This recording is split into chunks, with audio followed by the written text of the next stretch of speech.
Hey guys, thanks for tuning in to the UTC Real Estate Club podcast. This is episode 4. Today we have the pleasure of speaking with John and Crystal Stewart, newlywed real estate investors here in Chattanooga. So thanks for coming, guys. Yeah, thanks for having us. Thank you guys so much for having us out. This is super exciting. So we're going to go ahead and start talking. The first thing usually we have our guests talk about is what you were doing maybe before college or in college that sort of led you to this path of real estate. If you guys could start there. Well, so I'll back up even a little bit further. I always wanted, I knew inside of me that there was a way for normal people to get rich. I knew it. I just knew it from ever since I was a little kid. And in college, they didn't really teach you that. They didn't teach you about becoming wealthy or like what the wealthy do that's different from everyone else. And so I had to look somewhere else for that education because that's not what most people learn. There's a reason that most people will bring up Rich Dad Poor Dad, and I'm going to do the same because that book actually did change my life. I remember I was listening to it. I was mowing lawns because that was my job at the time, and it just changed my world. I mean, it changed everything that I knew and understand about money and life and what the purpose of my life was going to be from that day forward. So fast forward a little bit, I met Crystal and I was going to MTSU. I took a lot of time off of college. I didn't really start college till I was 25. And I traveled around the world a little bit, and I traveled around this country, and I just figured stuff out about myself, and I went back to school with sort of a mission in mind of I am going to get through this really quickly so that I can start making money as fast as possible.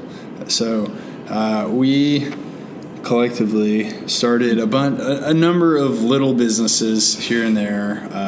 I started selling on eBay back when that was a thing. We sold on Amazon a little bit. I did some personal training. There were a number of little businesses that I started and didn't really make much money. There was an app that I was developing as well. It was for fitness, but really for advertising. But the truth is that I was doing all of it so that I could buy real estate. That was always my goal. I was always in the back of my head. I wanted to, ever since I read Rich Dad Poor Dad, I wanted to buy real estate and get wealthy with with real estate. So that was sort of what led up to that. I graduated from MTSU and I did an internship at a commercial multifamily brokerage, and I got to see apartment buildings trade and commercial strip centers sell, and I saw millions and millions and millions of dollars of transactions while I was there for 4 months, and it was crazy, and it blew my world open, and I said, this is what I'm doing, this is it, this is what I'm going to do. So I left there and I graduated college, and I said, I'm moving to Chattanooga to become a real estate investor. And I was very broke for a very long time while I was trying to get into it. And I started with wholesaling like a lot of people do, which is not a bad way to start because it really taught me a lot about the values and renovations and the markets and the neighborhoods. And I drove and I met people and I learned a lot. And I hustled and tried to get my very first wholesale deal under contract. I thought you were crazy. Yeah. That was. I didn't want anything to do with it. Yeah. So I wanted to go back. At what point, when you were doing all the entrepreneurial stuff, all the businesses, at what point did Rich Dad Poor Dad come in? Was that what sparked it, or sort of towards the end when you're shifting to real estate? Is that when it happened? It was in a transitional period in my life where I was about to move. I knew that I was living in Birmingham, and I was thinking I was going to move to Tennessee. And I was sort of, I felt kind of lost, honestly. I had done businesses in the past. I actually made a little bit of money in college, selling on eBay and things like that.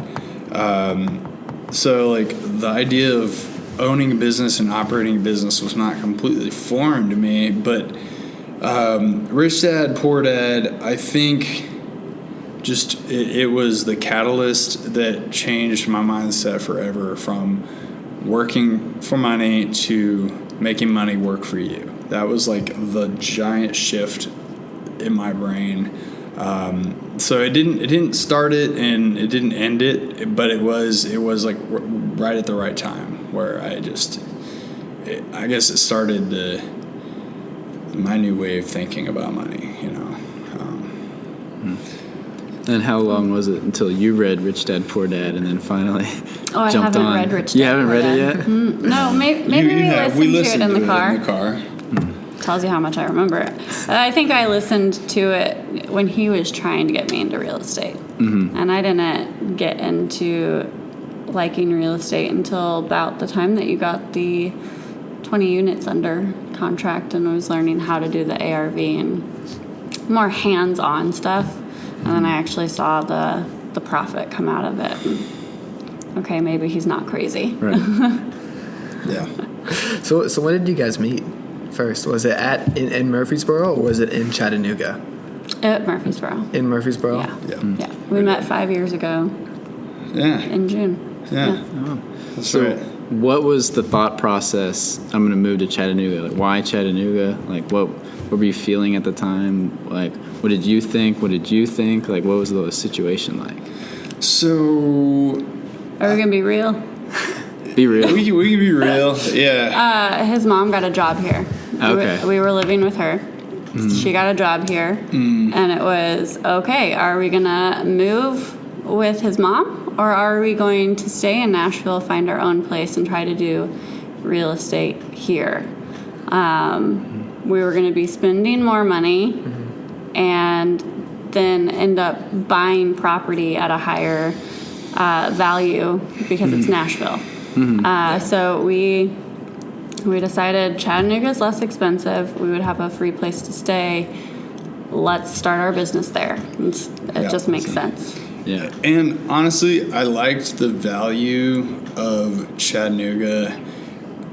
Granted, I was still learning, but it just seemed like the right kind of place where, back in the day, you could buy a quadplex for $100,000. It seemed like just the right kind of place for me. So it's not like that necessarily anymore, but I thought it was a very undervalued city with a lot of growth potential. And it was a great place to start learning. Great place to start, you know?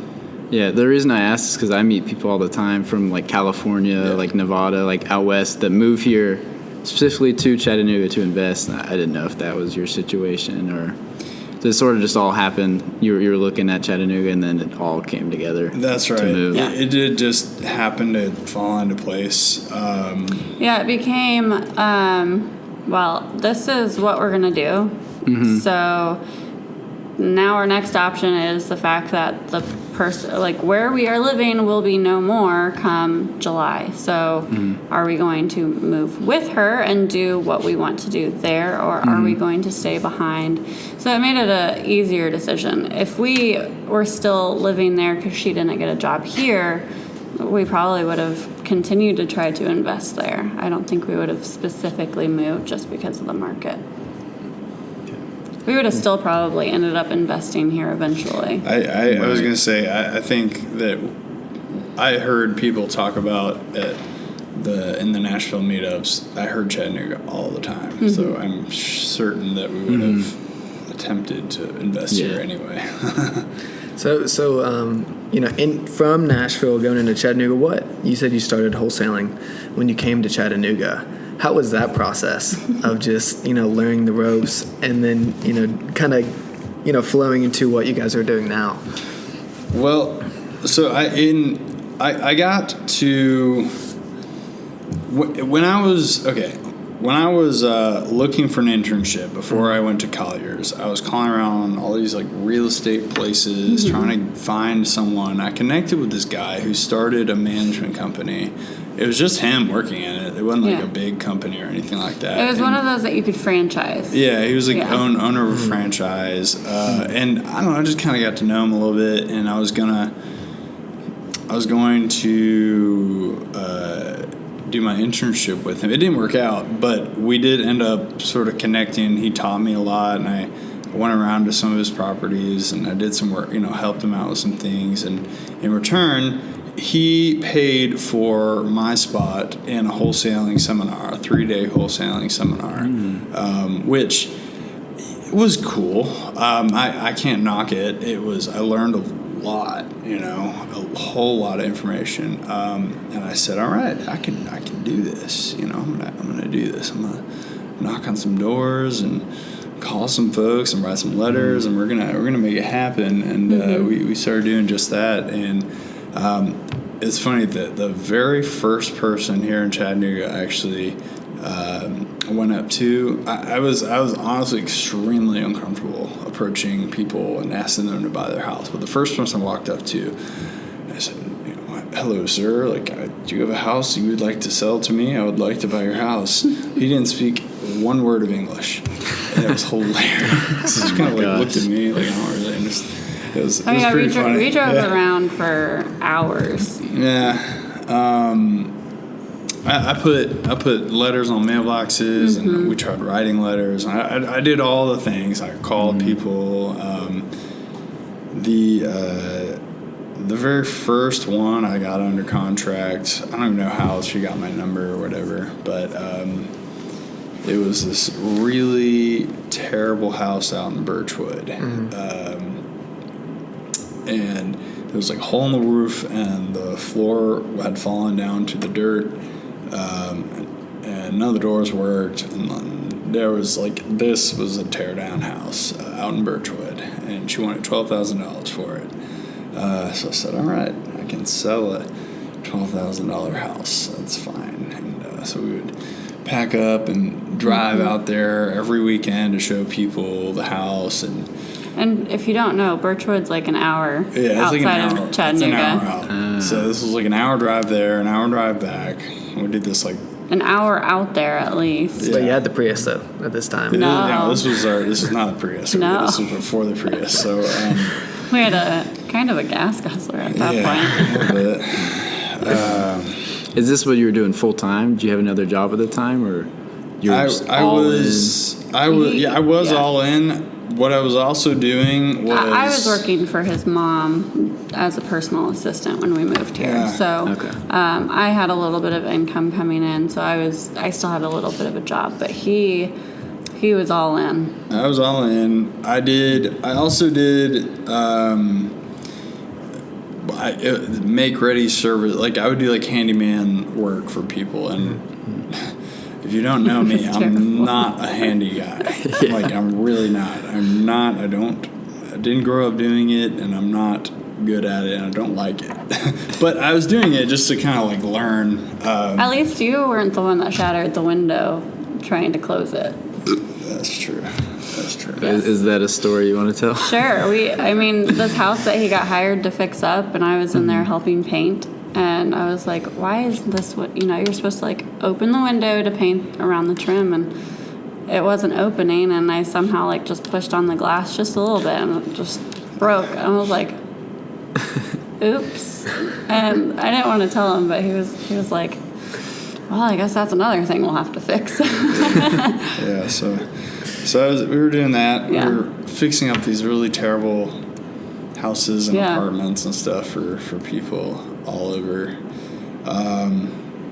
while I was trying to wholesale, and it was pretty consuming. It not super lucrative, but it definitely taught me a lot. And that's kind of where the deals came from. I mean, it was I got to learn the neighborhoods because I was out doing work for people in neighborhoods I never ever would have driven in otherwise. And every time I would like go to or from a job, I would drop off like a bundle of letters on my way there and back, like tape them to people's mailboxes and stuff, and like write down addresses. Actually, one of the apartment buildings that I was doing work in is on the street, the same street that we now own a property on, because like I was like, I'm gonna send a letter to every place on this street, and I did, and we ended up that was one of the first ones we really got under contract. So that it did tie in. I hated doing it, but it ended up being ended up working out for us there. And then the first wholesale deal that I did not work out as smoothly as the seminar made it seem. It took many months, and I had to get a survey, and I didn't know what I was doing. And I closed it on on Valentine's Day of 2019. It was really nice walking out with a $3,000 check.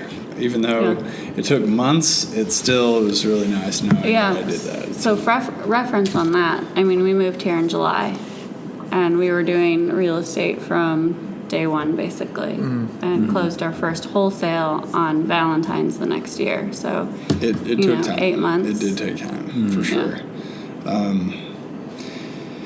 And then that deal, all of the money and that deal that I made on that deal went towards earnest money on another deal that I had put under contract. In the meantime, it was 20 units, and that was the earnest deposit. And that began a whole nother venture, basically, because I decided when I got the deal under contract, there's no way I could wholesale this thing. I had to take it down myself because it was way too good. I thought he was crazy. I was like, there's no way we can take on 20 units. What are you doing? Yeah, it turns out that to buy real estate, you need money. I mean, even if it's not your money, you still need money. And so I figured that out pretty quick, that $3,000 from a wholesale deal wasn't gonna cut it. So we went out and begged and pitched and sold and did everything we could to convince people we knew to lend us money for the deal, because I mean, it was that good. It didn't matter if it went good or bad, we were still going to make money. We pitched to friends, family, coworkers, friends of friends, and anybody we met, we talked to about what we were doing. It was all just like word of mouth. You just gotta talk about it. That was exactly what it was. We just were obsessively talking about it, probably irritating everyone we knew. And we finally did get enough money for what we thought would be enough to close it with a loan. Turns out that the bank didn't like the fact that we didn't have our own money in the deal, so they weren't able to give us the loan. But we did end up buying, some of them, and we bought 5 units. And honestly, the Burr. I mean, we could talk all day about all the wonders of the Burr method, but I'm sure everyone already knows about that for the most part. We rehabbed them and we took the Burr strategy, rented them out more, and refinanced and pulled twice as much money out as we bought them for, and paid off our investors, and we just did it again, and we yeah, that's sort of been our bread and butter Yeah. so far. We can go back and talk about the BRRRR strategy. Some people might not know what that is. Yeah, sure, If you want to go into that, I mean, or I can talk about it. It's where you buy, rehab, rent, refinance, and repeat. Yeah. So you're going to buy a house typically with cash, and like you said, it doesn't have to be your own cash. You're going to renovate it, make it a nice house, put a tenant in there so you're getting some monthly income, and then you just take it to the bank and say, hey, I have this house that's producing income. Will you give me a loan on it? And then typically the goal is to get a loan that's enough to get all your money invested out and repeat. That's exactly right. Yeah. So, And hopefully more. and Hopefully more. Yeah. So, even taking it one step further, buying with cash is like great and like super. That's great, and it's probably a lot easier, especially when you're getting started and you don't fully have a grasp of the values and like all the things to watch out for. But you can do it with a loan too. We're actually about to close some refinances right now where we got a loan to buy them, and we've done work and raised the rents a little bit, and we're going to get a second loan now 6 months later, and get all of our down payment back out of it. So Yeah. that is possible. I don't want to confuse anyone, but either way, that's the basic premise. Cash, is just, loan, or hard money. yeah, you can do it with a hard money loan. You just, as long as you can get the value up high enough to pull out what you put into it, you basically own it free without any money. Yeah. So if you could kind of unpack that a little bit, I lost you guys on that. So you pulled out a loan to buy properties that were refinanced. I was confused about that. So if you kind of unpack that and just kind of come back. All right, so I'll just start back where we left off with our story. That's the best way for me to explain it, I think. So we bought those 5 units. We rehabbed them. It was a quad and a house. Yeah, it was So a quad and a house. Yeah. So, and we rehabbed them, got them fully occupied. We got loans. Because we bought them with cash on the front end. We got loans after 6 months on the new appraised values. And what happens when you get a loan on a property like that, a cash out? The bank writes you a check, and the check is not taxable because it's a loan. So you don't pay tax on your cash out, and it is a check for you, and that's it. So what we did with these checks we got from the bank, is we got the blessing of the original investors, and they said, yeah, that's fine, let's reinvest. So we took the proceeds from the refinance, and we had identified another little package of properties. And I said, hey, Mr. Banker, I want to buy these. You just gave me a loan right here, but I want to buy these properties over here. And they said, yeah, okay, that's fine. We'll take this money we just gave you, and we'll use it as the down payment for these properties over here. So we took the cash out from our first deal, leveraged it to buy 3 more properties, and now we just did the same thing. That's all we did. Is we increased the value a little bit, increased the rents a little bit, and we're turning around and we're about to close a cash out refinance on the second 3 package of property, second package of properties that we bought with a loan in the first place. I basically used the bank as a hard money lender. Yeah, that's awesome. So, Thank you for unpacking that. Because I kind of lost you on that, but now it totally flows. Absolutely. It makes sense. It's not, banks are not as nimble as hard money lenders, but they're a heck of a lot cheaper. So. So I guess kind of diving into what do you guys get into now with, I don't know, your vision that you see now and what you're actively doing right now, I guess your strategy that you guys kind of implementing in your business. Yeah. And what that looks like. Yeah, so since we bought those 3, the second package, we had bought 2 other properties after that. And so we haven't really bought anything since September of last year, September 2020. And were those 2 properties the Burr strategy as well? Yes. Okay. Yeah. Yes. Awesome. And actually, one of the houses we're doing a Burr strategy, and we haven't even touched the house. We haven't put anything into it. We haven't updated it or anything. So you can do the Burr strategy without updating if, One less R. yeah, if the numbers are there, right? Yeah. Numbers are there. Especially in the market now. Oh, Yeah. I know. You could just sit on it for a couple months and get enough Yeah. equity to refinance. Right, No, right. it's insane. So we haven't bought anything since September, and that was just because the market got really hot. So it started, the numbers weren't making sense for what we like. We're not going to buy a bad deal. And then, the holidays came around, of course, and then we had a lot of personal stuff in the beginning of 2021, and we got married and had our honeymoon. So we really took a little hiatus, I guess you will, but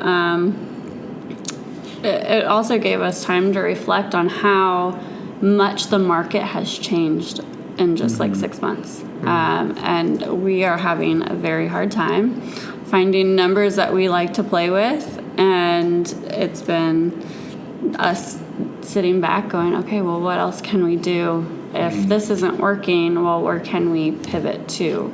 And John's been working on some developing ideas, but lumber's so expensive, who knows if that's actually going to happen.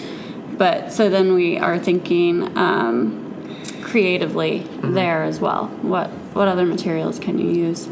So that's kind of what we've been working on and looking for bigger apartment deals. Yeah, so we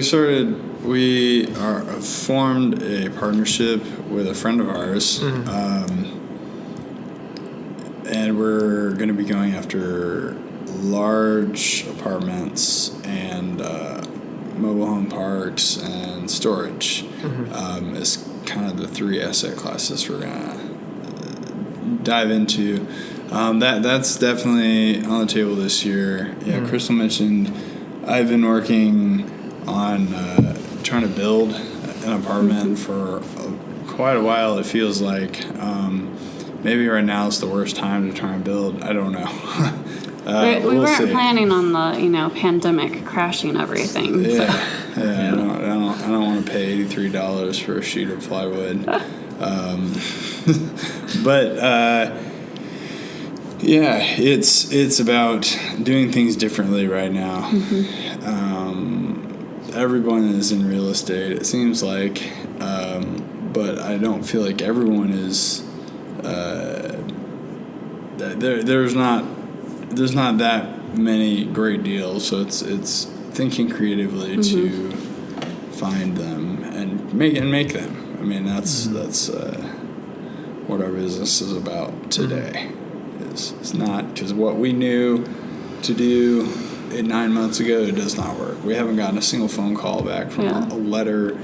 I don't really typically get good response from cold calls much, so it's finding. I've gotten 0 response from email marketing, so it's about doing things a little differently. I'm gonna try text message marketing really soon here because I heard that works well, but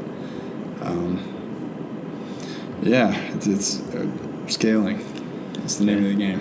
So can you talk about maybe the freedom that has come from getting to the point where you're at now? Because since September, you said you haven't really been doing any deals and you took some time off. Yeah. You had your wedding, you had your honeymoon, and none of that would have been possible a couple of years ago. Correct. Right. Yeah. Until you built this business to where it's at. Yeah. So we're going to back up just a little bit because I did say that we didn't buy anything since September, and I did forget to say that since March we started head in and running at it like trying to get anything that we can, and we've had so many deals that if you've seen on our Instagram, we'll post our end of the month, and we've had 9 deals or 9 leads that we've looked at, and we have 1 under contract, and I cannot tell you how many contracts we've had and they've fallen through. We've had so many, like, yes, we'll sell your property, and in discussion, and we've sent over the LOIs, and you know, and then they just ghost you, and then it's like, what's happening, or you know. So it's not that we haven't like tried at all, but since about March I made a $4.5 million offer on an apartment complex. Did a custom contract with a lawyer that cost $2,000, and he has not signed it. So that's kind of what's been going on right now. So if you guys are feeling defeated, we are right there with you. We just weren't like, oh, we're gonna not worry about real estate right now. So, but to answer your question specifically, it absolutely none of it would have been possible. I mean, our wedding was paid for. Because of the work we put into this business and our honeymoon. And we were able to go away for 3 weeks, and we had made the connections here that we felt if anything goes wrong with our properties, we know we can call some people to just run over there and check on it. And we could do our business from the road. Even on our honeymoon, we were still doing a little bit of work here and there, but I mean, whenever you just need a laptop and some internet connection, you can do almost anything. You put a couple properties under contract while we were on our honeymoon. I was on a train, and I signed the contract on a piece of property and got the earnest money deposited, which was kind of cool. You could do that. But and every time it would sneak into my head, like, why are you working on our honeymoon? And then I was like, oh, wait. Work is paying for this honeymoon, so keep working. That's fine. You got it. You got it. It is nice knowing there's a little bit of stability, I guess, in our business at the moment. We're not where we want to be. But, and we were extremely broke leading up. You know, we could barely go out and do anything. And it gave us the opportunity to also be mindful of expenses, as okay, well, hey, this trip we really want to go on, but I think I'd rather go on this one. And, you know, just kind of figuring out where is the money that's coming in each month. I mean, we didn't take a paycheck until probably a year and a half ago. Yeah. You know. That's right. I did. And even those paychecks were like like what we needed to get by for the month, and everything else just rolled back into the business. That is right. Yeah. So it definitely wasn't like an ATM machine off the hop.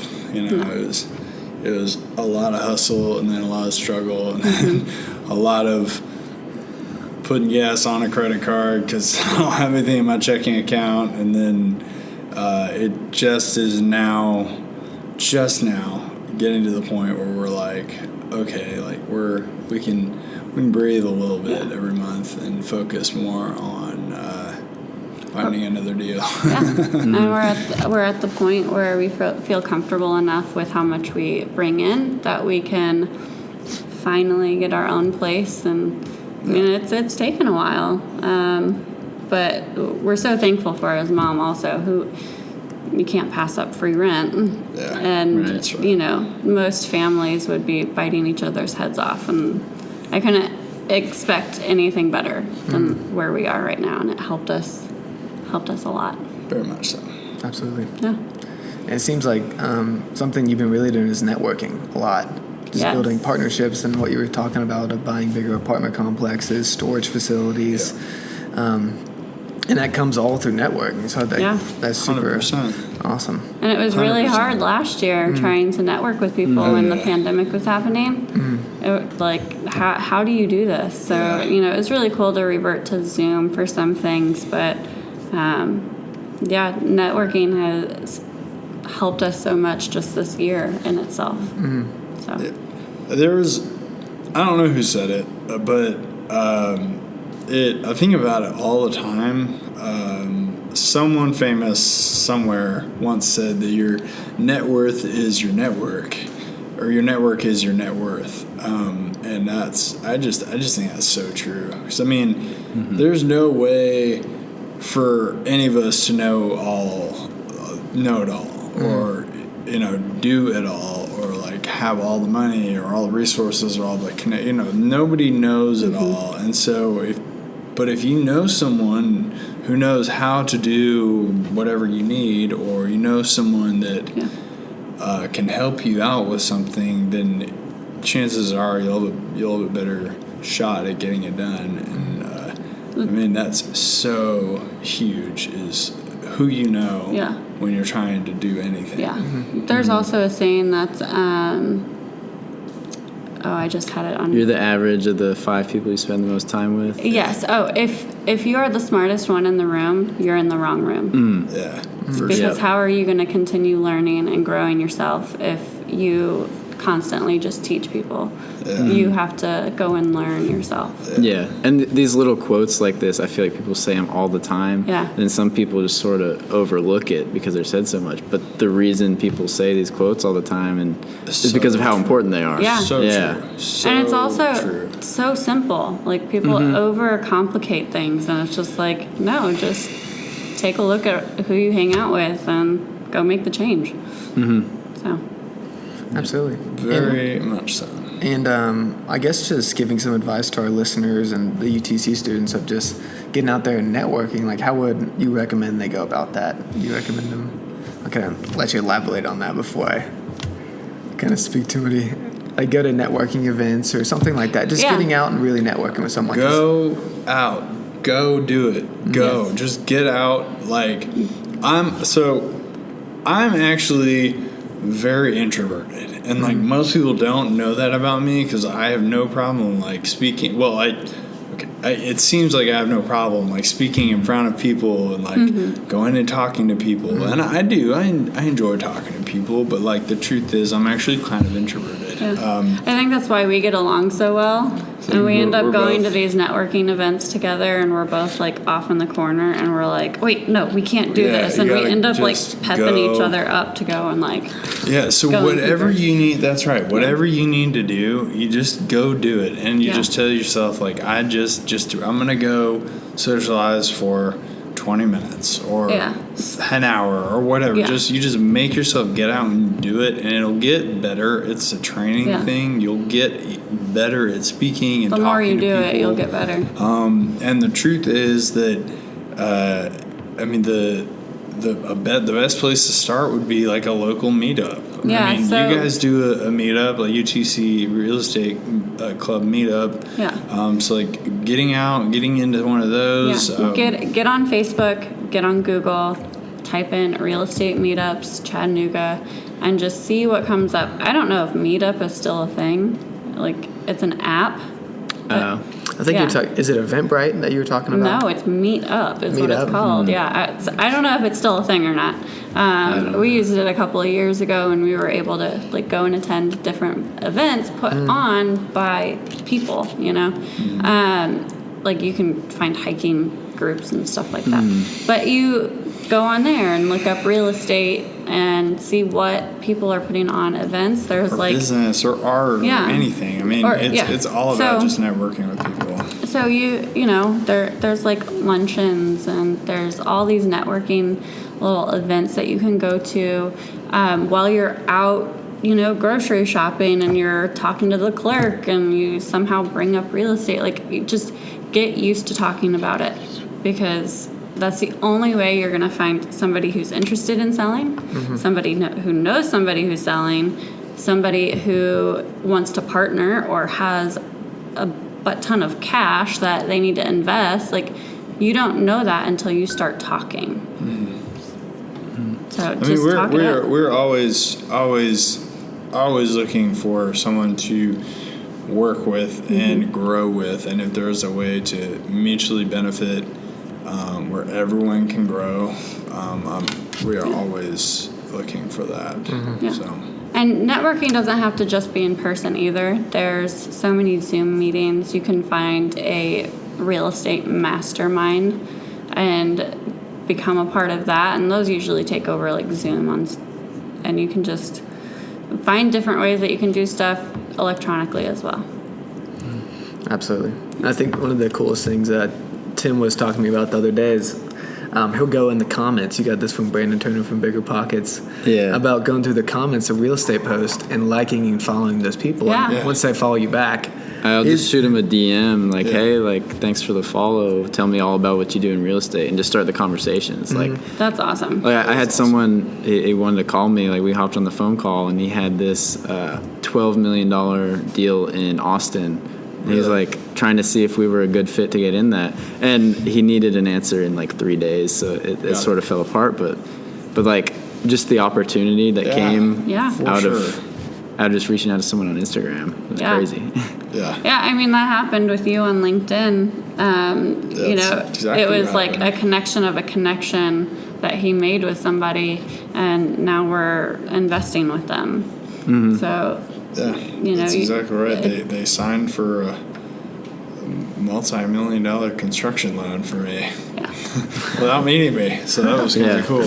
No, it really, you're exactly right. It's just reaching out to people. Yeah, They're not going to kill you. yeah, there might, but chances are slim. Chances but, are low. Yeah.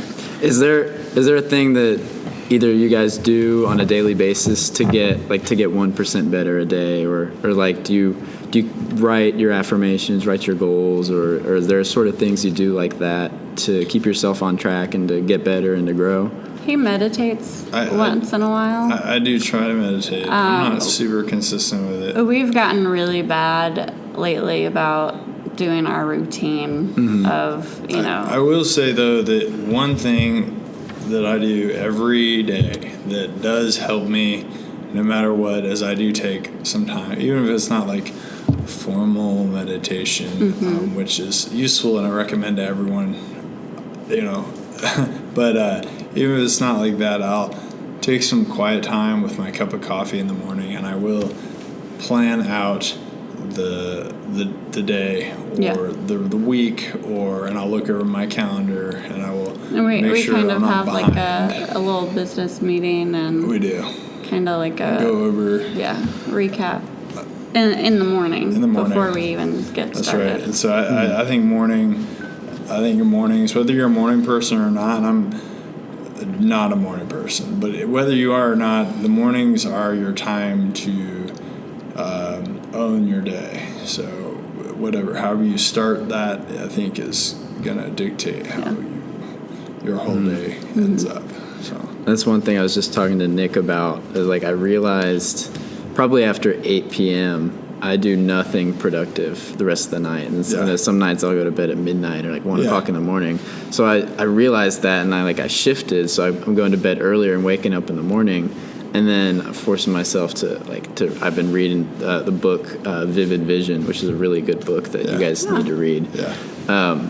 And like I'll do that, I'll work out, like take a shower, actually eat breakfast, because I haven't been eating breakfast since like middle school. Oh wow. So I sort of shifted my day to be more productive in the morning, because I realized I have these like 4, 5, 6 hours every day where I'm not doing anything. Yeah. And like once I realized that, I was like, that's like over how many years? That's like how much of my life am I doing nothing? Yeah. And just realizing that forced me to start waking up early in the morning. Like, and this was like 2-3 weeks ago when I started doing that. I think we kind of had a little bit of the similar. Definitely. You know, we realized, you can work until 10 o'clock at night. Most definitely, you can have a really late dinner, go to bed late, and whatever.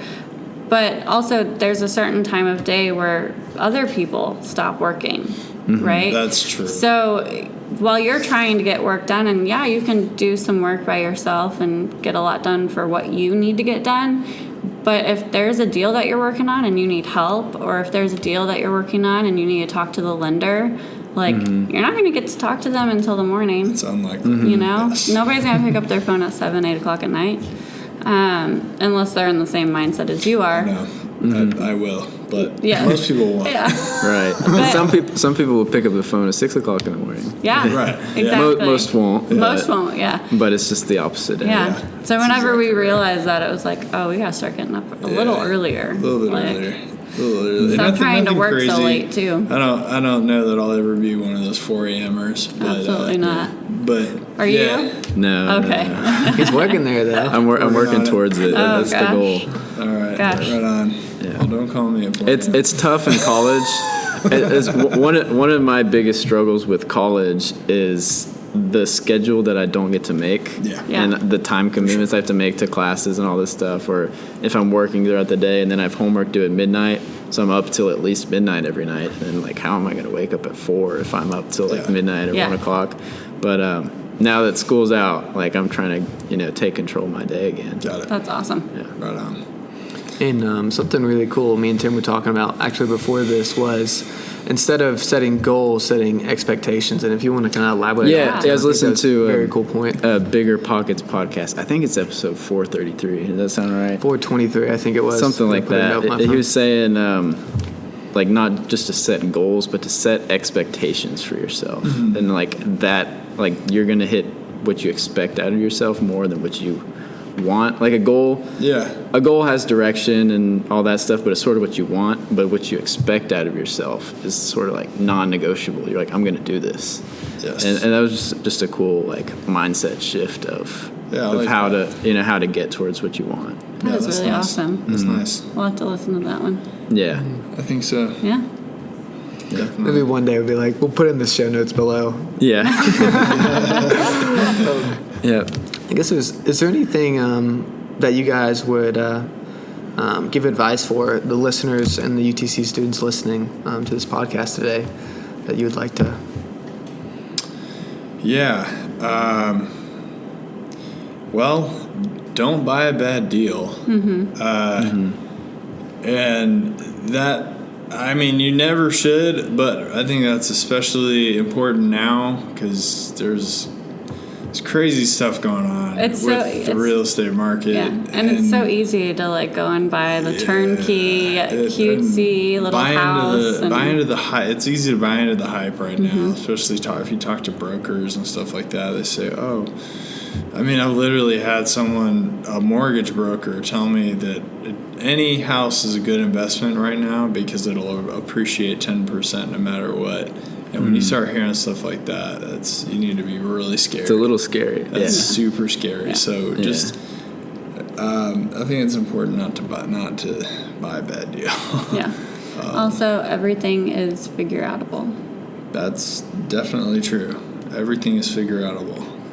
You said I love earlier. that word. Yeah. You said everybody in the world is still trying to figure it out. Yeah. That's so. Oh man, That's what you said earlier. Yeah. Yeah. When I realized that everyone in the world is like a little bit there's some degree of uncertainty in every human being on this planet, and everyone is still trying to figure it out. It doesn't matter if they're the operator of a multinational REIT or a guy who's doing his first wholesale. Like, we're all chugging along through life trying to figure this crap out. So it's all just jump in and it's all figure outable. We'll get it there. So Awesome.